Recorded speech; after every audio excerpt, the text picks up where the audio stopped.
7వ అధ్యాయంలో నుంచి కొన్ని మాటలు మనం మళ్ళీ చెప్పండి ఫ్రెండ్స్.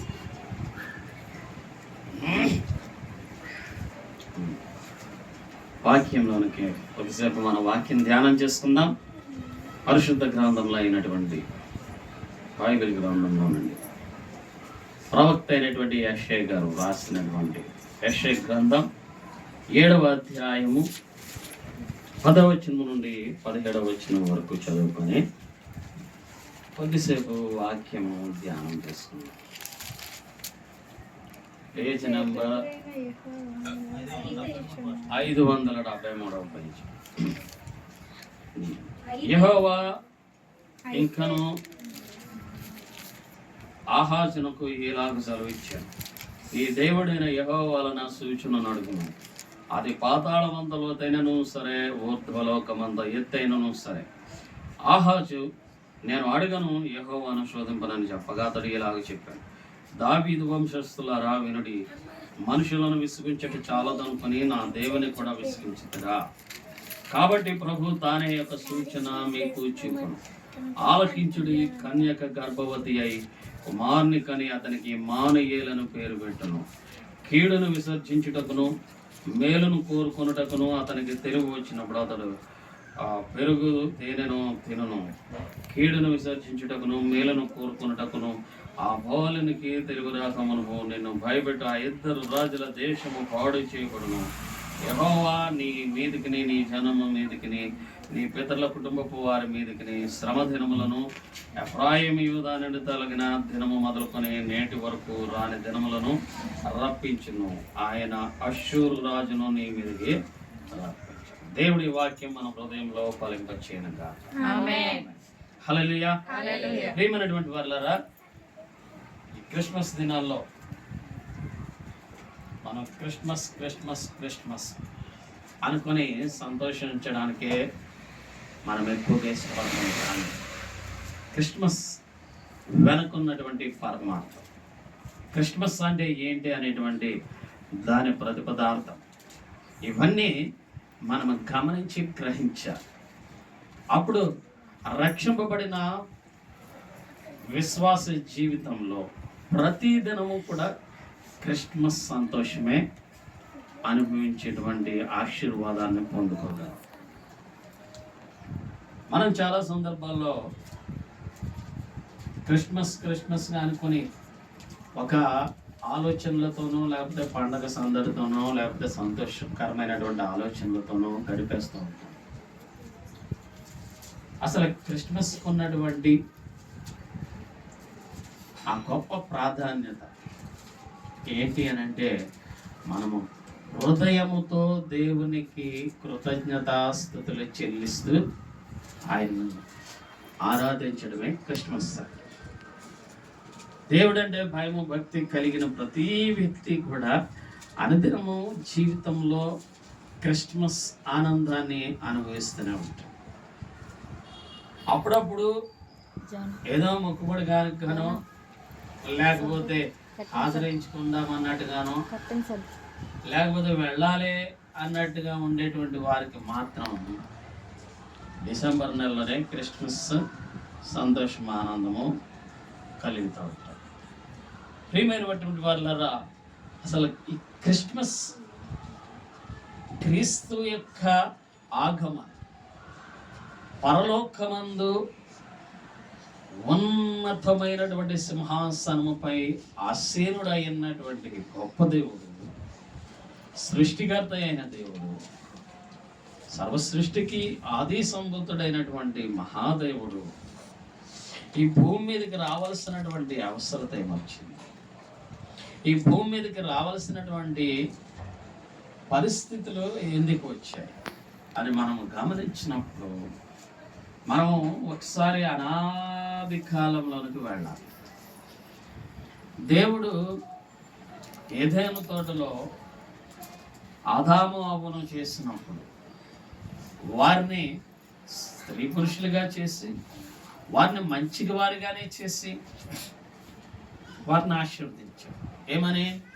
మీరు ఫలించి అభివృద్ధి చెంది విస్తరించండి, ఈ సమస్త భూమిని, భూమిలో ఉన్న ప్రతి జీవరాశిని మీరు ఏలండి అని చెప్పాడు. అంత గొప్ప ఆధిక్యత ఇచ్చాడు. ఆ రోజుల్లో వారికి ఇచ్చినటువంటి పరిస్థితులు, ఆ ఉద్యానవనంలో ఆ జీవవృక్ష ఫలము, మంచి చెడ్డలు వెలువరించే ఫలము, అనేకమైనటువంటి ఆరోగ్యము కలిగించే ఫలాలు, ఉన్నతమైనటువంటి జ్ఞానము కలిగించే ఫలాలు, ఇవన్నీ ఒక చోట దేవుడు ఏర్పాటు చేసి ఒక చక్కని పార్కు, సంతోషభరితమైన జీవితాన్ని వారికి అనుగ్రహించాడు. చూడండి, మన జీవితంలో అప్పుడప్పుడు ఏ పార్కో బీచ్కో వెళతా ఉంటాం. బీచ్కి వెళ్తారా మీరు ఎప్పుడైనా? పార్క్కి వెళ్తా ఉంటారా ఎప్పుడైనా? కొంతమందికి ఆ ఎంజాయ్ చేయడం రాదు, కొంతమందికి ఆ ఎంజాయ్ చేయడం రాదు. మన అరకు ఎప్పుడో ఆఫర్ వచ్చినా ఉపయోగించుకునేటువంటి దురదృష్టవంతులు కొంతమంది ఉంటారు. అని మనం రోజు కష్టాలతోనో, ఏదో ఒక బాధతో, శ్రమలతో, ఇబ్బందులతో, ఏవో ఒక ఆలోచనలతో, ఏవో ఒక టెన్షన్, ఏదో ఒక చింత, ఎప్పుడు ఏదో ఒక ఇబ్బందితో ఉంటాం. చూడండి, అది మనకంటే బాగా పెద్ద వయసులో ఉన్నటువంటి రక్తమ్మ గారు, రాజులమ్మ గారి దగ్గర నుంచి అందరికన్నా చిన్న వయసులో ఉన్నటువంటి జాన్ గడి వరకు అందరినీ కదిలిస్తే మనసులో ఉన్నటువంటి ఏదో ఒక బాధ, ఏదో ఒక చింత, ఏదో ఒక కష్టం, ఏదో ఒక కోపం, ఏదో ఒక తెలియనటువంటి వ్యధ, ఇవన్నీ బయటపడుతూ మనం కదిపితే బయటకు వస్తాం. అంటే ప్రతి మనిషి జీవితంలోనూ ఇటువంటి సర్వసాధారణమైపోయి ఈ బాధలు, కష్టాలు, కన్నీళ్ళన్నీ సర్వసాధారణమైపోయి. ఒకటి, సృష్టిలో ఉన్న జంతువులకు, చెట్లకు, పక్షులకు అన్నిటికీ మనతో పాటే వాటికి కూడా కష్టం. కోళ్ళు అంట, కోళ్ళు పెంచుకుంటారు కదా, పెంచుకున్నావు కోడి? కోళ్ళు అంట పెంచుకుంటారు కదా, వాళ్ళ ఇంటికి ఎవరైనా చుట్టాలు వస్తే కోడి గుండు గుబుక్కుమంటది. నాయన వాళ్ళందరికీ చుట్టాలు వచ్చారు, నన్ను కోసేస్తారేమో అనేసి దానికి భయంగా ఉంటుంది. ఏమన్నా పండగలు అయితేనంట మేకపోతులకి, గుర్రపోతులకి గుండు గుబుక్కుమంటది. ఓ నాయన నన్ను బలిసేస్తారేమో కూడా. చిన్న చిన్న జంతువులకేమో పెద్ద జంతువులు చూస్తే భయం. ఇలాగా పక్షులకి, అన్నిటికీ కూడా భయము, బాధ, బ్యాడ్. అయితే వీటన్నిటి నుంచి విడుదల, లేకపోతే కాస్త రిలీఫ్ కోసం మనం ఎలాగైతే అలాగా బీచ్కో లేకపోతే పార్కులకు వెళతాము, అప్పుడు కాస్త పక్కన అన్ని పెట్టేసి చక్కగా సంతోషిస్తాము. రోజు జనవరి 1 అనుకుంటా అందరూ బీచ్కి వెళ్దామంటే బీచ్కి ఎవరు హడావిళ్ళ వాళ్ళు ఉన్నారు. ఫోటోలు యాంగిల్స్ పెట్టి తీసేస్తుంటే ఈ ఫోటోగడు ఆడుకుని ఎక్కడికో ఆడు వెతుక్కోవడానికి మళ్ళీ ఒక అరగంట పట్టింది. అలాంటి అలాగే అంటే కాస్త సంతోషం మన జీవితంలో కలిగితే బాగుండనే ఆలోచనతో అనేకమైన ప్రయత్నాలు చేస్తాం. పాపం కరుణమ్మ గారు అంటారు ఎప్పుడు, పాస్టర్ గారు ఒకసారి అందరి వరకు వెళ్ళిపోతామండి, పనులన్నీ పక్కన పెట్టేస్తాం, డ్యూటీకి సెలవు పెట్టేస్తాను అంటారు. కానీ ఏదో టైం కుదరట్లేదు, కాకపోతే ఈసారి మాత్రం తప్పకుండా వెళ్ళిపోతాం. జనవరి నెల పిల్లలకి ఏంటి సంక్రాంతి హాలిడేస్ వస్తాయి కదా, సంక్రాంతి హాలిడేస్కి వెళ్ళిపోవచ్చాము. ఎందుకంటే క్రిస్మస్ టైంలో కూడా వాళ్ళని ప్రోగ్రామ్స్ మీద కాస్త ఇబ్బందిగా ఉంటుంది. వెళ్ళిపోతాం. అనిత వాళ్ళ పిల్లని తీసుకొని వస్తుందేమో, రాలేదులే, చిన్నపిల్లని వేసుకుని మీ కూడా మాత్రం గట్టిగా పట్టుకో. అక్కడ తప్పిపోతే మళ్ళీ మేము అక్కడ వెతకలేము. అర్థమైందా? అసలు ఈసారి మనసులో కనిపించదు. రాజులమ్మ గారిని, తగుదమ్మ గారిని అందరిని ఒక వ్యాన్, ఒక ఏదైనా వెహికల్ బుక్ చేసుకుని అందరం కలిసి వెళ్ళి 2-3 రోజులు హ్యాపీగా గడిపేసి వచ్చారు. హల్లెలూయా. చూడండి, అటువంటి సంతోషకరమైనటువంటి ఒక మంచి పార్క్ లో ఆదాముని అవ్వని దేవుడు చేసి పెట్టాడు. కానీ మరీ సంతోషం ఎక్కువయ్యేసరికి వాళ్ళ ఏమైందంటే వాళ్ళ మనసులు మదించి పాపము వైపు తిరిగిపోయారు. ఎటు తిరిగారు? పాపము వైపు తిరిగారు. ఎప్పుడైతే పాపంలోనికి వారు దిగిజారిపోయారో పరలోకమునకు సాదృశ్యమైనటువంటి ఏదైనా వనము నుండి బయటకు త్రోసివేయబడ్డారు. ఎందుకంటే పరిశుద్ధుడైన దేవాది దేవుని చెంత పాపము నిలువనేరదు. ఎందుకంటే పరిశుద్ధుడైన దేవాది దేవుని చెంత పాదముల చెంత అపరంచమయమైనటువంటి ఆ అగ్ని పాపమును దహించి వేస్తుంది. అంటే మనలందరినీ కూడా ఏం చేస్తుంది? అగ్ని కాల్చివేస్తుంది. అందుకే దేవాది దేవుడు మనందరము నశించుకోకూడదని, మనిషి జాతి పాపము చేత నరకానికి పోకూడదని, మనుషులు పాపంలోనే ఉండి చచ్చిపోకూడదని, పాపముతోనే జీవించి పాపముతోనే జీవితాన్ని ముగించి నరకపు మెట్లు ఎక్కకూడదు అనే ఉద్దేశంతో పాపము భయంకరంగా పండిపోయినటువంటి మానవ జీవితాన్ని దేవుడు జాలితో మనుష్య రూపముతో దిగి వచ్చి రక్షకుడిగా భూమి మీద ఎత్తించున్నాడు. హల్లెలూయా. హల్లెలూయా. ఎలా వచ్చాడు? రక్షకుడిగా వచ్చాడు. యేసు అనే పేరుకు అర్థము రక్షకుడు, అంటే రక్షించేవాడు, రక్షించేటువంటి వాడు.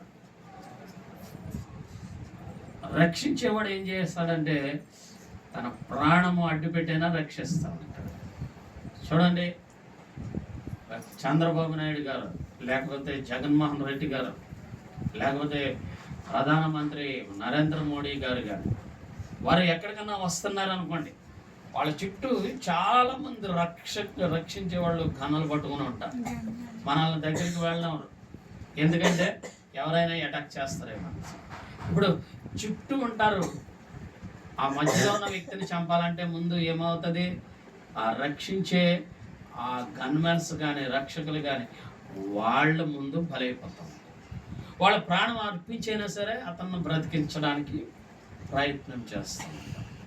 ఈరోజు నిన్ను నన్ను రక్షించుట కొరకు రక్షకుడిగా వచ్చినటువంటి క్రీస్తు ప్రభువు నీ పాపములు నా పాపములను ఆయన శిలువ మీద మేకుకు కొట్టి తన పరిశుద్ధ రక్తము చేత మనందరినీ పవిత్రులుగా చేర్చున్నాడు.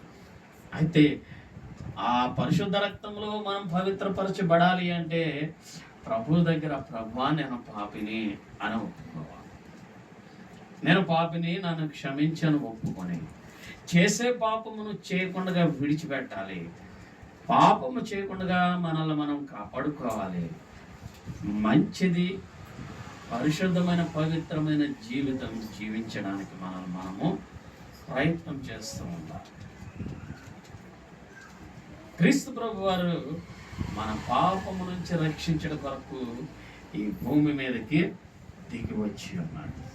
అందుకనే అక్కడ ఉన్నటువంటి మనం వాక్యం చదివినటువంటి పరిస్థితులను మనం గమనిస్తే యెషయా గ్రంథము 7వ అధ్యాయంలో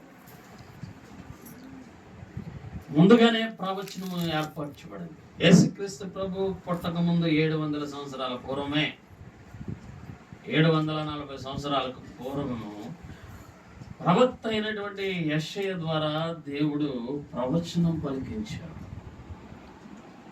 ఏంటా ప్రవచనం? ఎందుకు ఆ ప్రవచనం మనం గమనిస్తే ఆ రోజు అక్కడ ఉన్నటువంటి పరిస్థితులు, రాబోయే పరిస్థితులు, రాబోయే కాలంలో సంభవించే పరిస్థితులు అన్నిటినీ ఆయన దృష్టిలో ఉంచుకొని అక్కడ చక్కని ప్రవచనం అనేది తెలియపరిచింది. ఏంటో ఆ ప్రవచనం ఒకసారి మనం చదువుదాం. కాబట్టి ప్రభువు తానే ఒక సూచన మీకు చూపును. ఒక సూచన మీకు చూపును. చూడండి, మనం ఎక్కడికన్నా ఒక అడ్రస్కి వెళ్ళాలనుకోండి. ఆ అడ్రస్కి వెళ్ళినప్పుడు మనకు ఒక అడ్రస్ ఎలా చెప్తారంటే, ఇప్పుడు సపోజ్ జగదాంబ సెంటర్లో ఒక బట్టల షాప్కి వెళ్ళాలి, సిఎంఆర్ సెంటర్కి వెళ్ళాలి, సిఎంఆర్ షాపింగ్ మాల్కి వెళ్ళాలి. ఏమని చెప్తారు? కాంప్లెక్స్లో దిగాలి, కాంప్లెక్స్లో దిగి జగదాంబ సైడ్ వెళ్ళేటువంటి ఆటో కానీ బస్సు కానీ ఎక్కాలి. ఎక్కి జడ్జి కోడ్ దగ్గర దిగాలి. అక్కడ సిఎంఆర్ అని బోర్డు కనపడుతుంది. అదే షాపింగ్. అంటే ఒక అడ్రస్తో పాటు ఒక సూచన మనకు స్పష్టంగా తెలియపరిచింది. అక్కడ అడ్రస్ అంతా చెప్పి అక్కడ సిఎంఆర్ అనేటువంటి ఆ సూచన బోర్డు లేదనుకోండి, ఆ అడ్రస్కి వెళ్ళినా మనకు అక్కడ ఏమీ కనపడదు. సిఎంఆర్ దొరకదు. మనకు దొరుకుతుందా?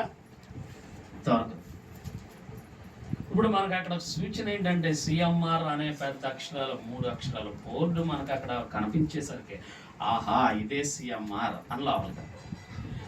మనం వెళ్ళే టయానికి సిఎంఆర్ అనే బోర్డు తీసి లక్కీ అని బోర్డు పెట్టారు మనల్ని కనిపించేయడానికి. మనం అక్కడికి వెళ్ళి సిఎంఆర్ కోసమే వెతుక్కుంటాం తప్ప, అరే ఏదో మనల్ని ఆట పట్టించడానికి ఇక్కడ ఎలా పెట్టారు అని మనకు తెలియదు. తెలుస్తుందా? తెలియదు. అయితే మానవ జాతిని ఒక పర్టిక్యులర్ నశించిపోతున్నటువంటి మార్గంలో ఉన్నటువంటి వారిని రక్షించబడడానికి ఒక మార్గమును ఏర్పాటు చేసి, ఆ మార్గము ఇదే అని చెప్పడానికి ఒక సూచన అక్కడ ఏర్పాటు చేశారు. ఏంటి ఆ సూచన? ఏంటి ఆ బోర్డు? ఏంటి ఆ షైన్ బోర్డు అని మనం గమనిస్తే అక్కడ మనకు వాక్యంలో కనబడుతుంది. ఆలకించుడి.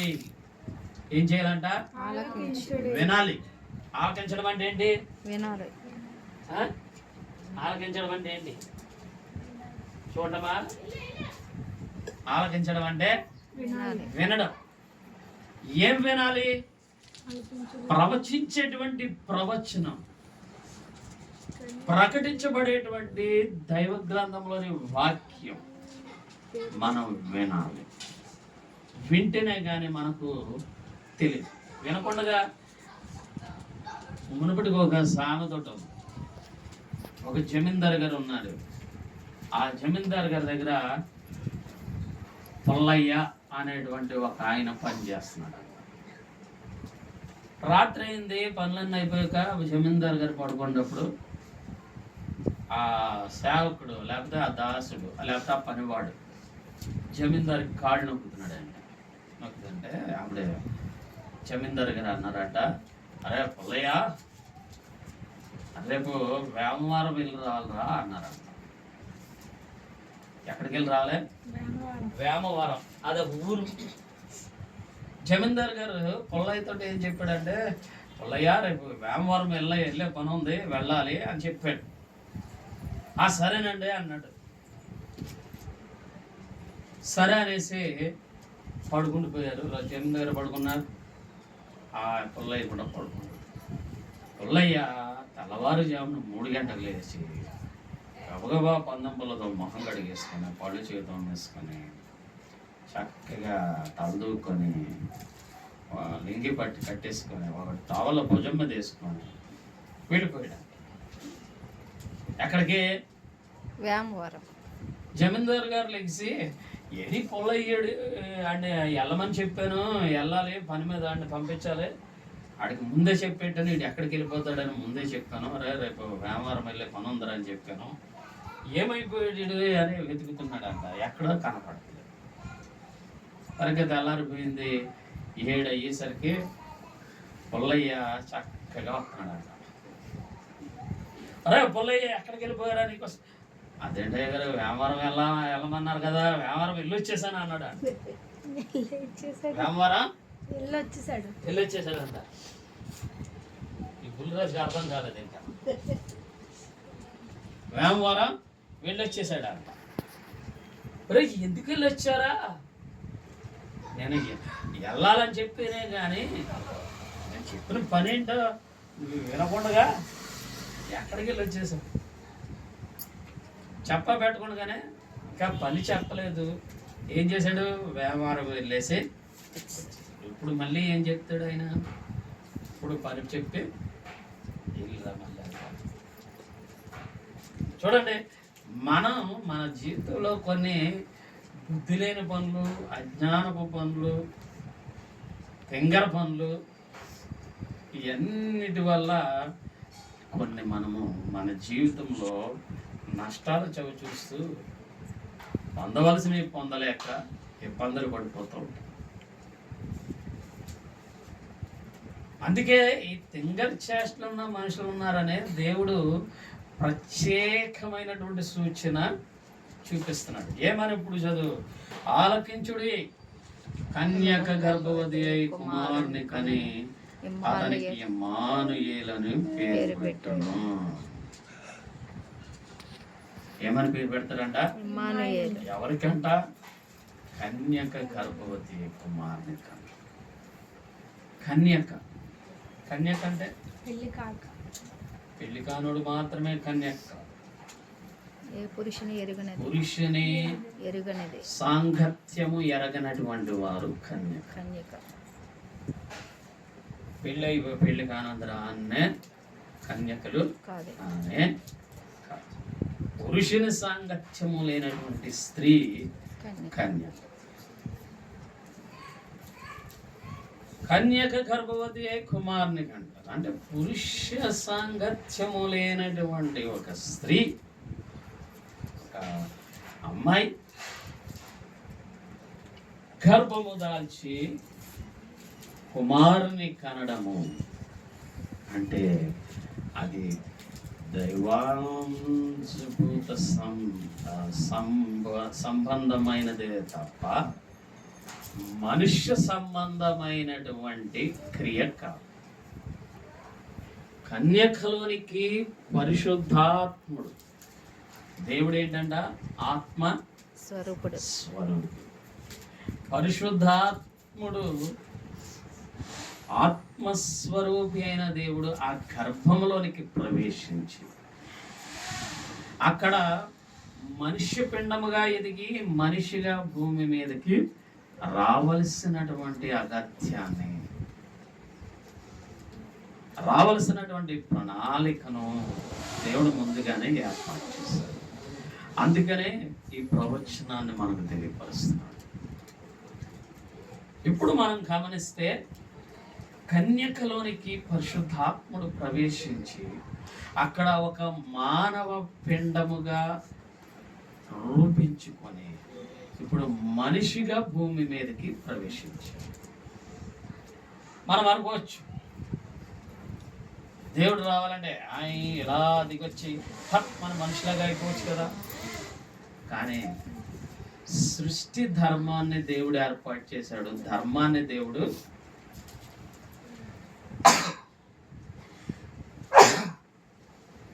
ధర్మాన్ని తప్పితే దేవుడు అబద్ధమాడినటువంటి వాడైపోతాడు. అప్పుడు దైవ లక్షణాలు కోల్పోతాడు. ఇప్పుడు ధర్మాన్ని ఏర్పాటు చేసిన దేవుడు ఆ ధర్మము జరిగిస్తూ ఆ ధర్మము ప్రకారముగానే గర్భంలోనికి ప్రవేశించి మనిషి అవతారం ఎత్తి భూమి మీదకి వచ్చి ఆయన ఇమ్మానుయేలుగా, అనగా ఇమ్మానుయేలు అంటే అర్థం దేవుడు మనకు తోడు. అంటే మనుష్య జాతికి తోడుగా ఉండడం కోసమే ఈ భూమి మీదకి దేవుడు దిగి వచ్చాడు. హల్లెలూయా. ఎందుకు వచ్చాడంట? మనుష్య జాతికి తోడు. ఎవరికి తోడు ఉంటారో చెప్పాలి. ఇప్పుడు చీకట్లో ఒకళ్ళు షాప్కి వెళ్తున్నారు అనుకోండి, ఏం చేస్తారు? అమ్మా భయం వేస్తుంది, ఇంకొకళ్ళని చేతకి తీసుకొని వెళ్తారు. ఇంకొకళ్ళ చేత చీకట్లో ఏముంటది?